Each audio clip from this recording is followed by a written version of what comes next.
Kumakot ng milyong-milyong views online ang isang video kung saan lumapit si Conor McGregor kay Anthony Joshua ilang sandali matapos ang laban kontra kay Jake Paul at iniabot ang isang bote sa kampo ni Joshua. Ngunit ano nga ba ang laman nito? Ang ibang detalye alamin sa pag-abante ni Jonas Lavarias.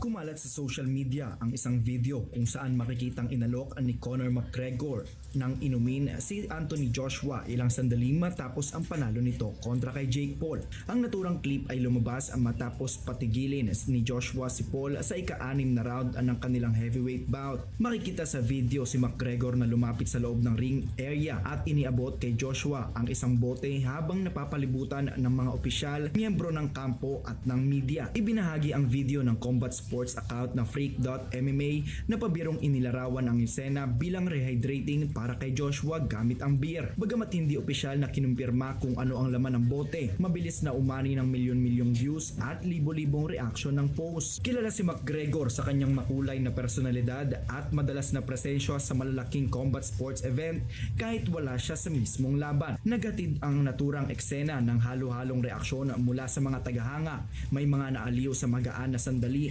matapos ang laban habang ang iba naman ay nagpahayag ng opinyon hinggil sa post-fight recovery ng mga athlete fighters.